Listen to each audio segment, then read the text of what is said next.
Well, good Saturday afternoon, lovely ladies and gentlemen. Steve Collins coming to you from gorgeous San Antonio, Texas, the second most powerful, passionate, purposeful coach and speaker in the world. Sorry for this funky angle again. Obviously not in my ride, I'm in Miss Collins' ride. Let's talk about the subject today. There's a lot of complaining that goes on in our wonderful nation in respect to work. A lot of people have an issue with work. I love what Dave Ramsey says about it. People say, where do you go to get money? Dave Ramsey would say, you go to work. Nothing wrong with that, right? Unless you're lazy, you don't want to work, it's going to be a problem. So let's have a conversation about that real quick, all right? If you go to work for someone, it can be pain or pleasure. When you go to work for something, it's an entirely different story. Let me explain as I might. When you go to work for someone, most of the complaining that you will hear from the average person about their work is, oh, my boss is a jerk. They don't appreciate me. They overwork me. They expect too much out of me.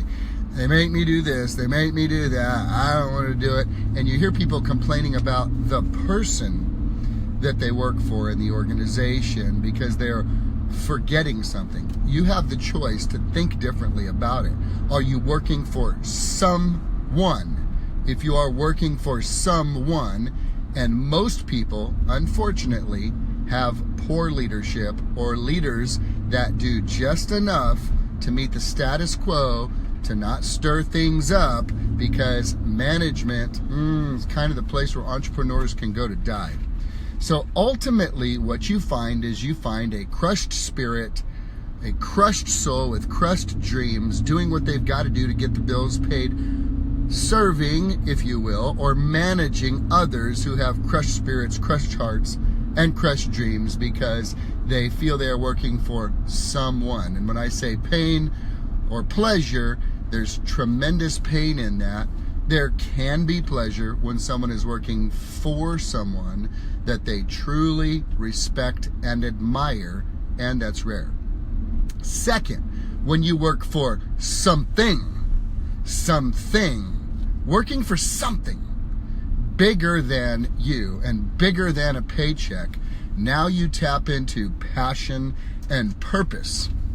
Passion and purpose comes when someone begins to follow the dream in their heart that is freaking scary, that has you wondering, am I making the right decision? Will the price be too big to pay? What if it doesn't work out? What if things go bad?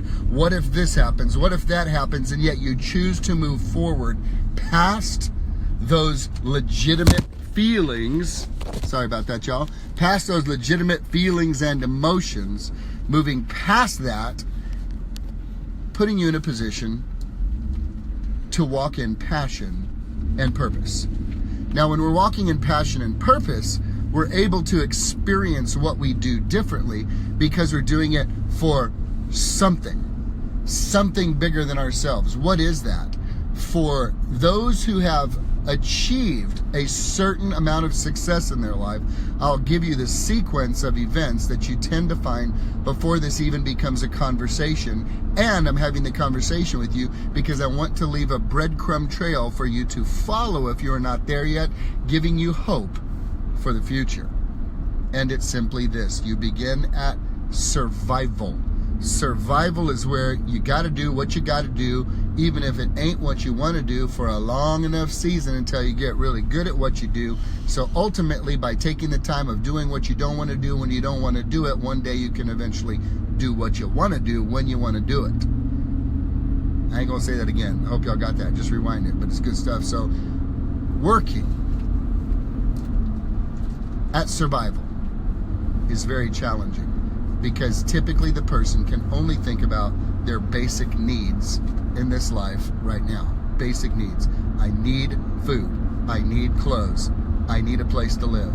You move from that to stability. As someone begins working through survival and they get some time in and some consistency, now they are in stability. Stability can be years, it can be months. Once they get past stability and start getting their house and their mind and their spirit in order, now you can move into success. In success is when someone begins to achieve what they believed was possible for them to achieve at a level they believed was possible for them to achieve it. They begin experiencing the joy that comes from dreaming a dream, pursuing it, and obtaining it. Dreaming a dream, pursuing and obtaining it. This is success. Most people will spend the majority of their life there. This is where the conversation of passion and purpose, working for something, has the opportunity to even begin. And this conversation happens at the peak of success, which is the foundation of the next level, which is significance, legacy. Now, working for something is, I am no longer working for someone, frustrated, upset, stressed, maybe experiencing a lot of pain. If they're a great person, you've got some pleasure in that. But now that we have gone through survival, stability, success, here's the conversation. The peak of success and the foundation of significance and legacy is, I am now working for something.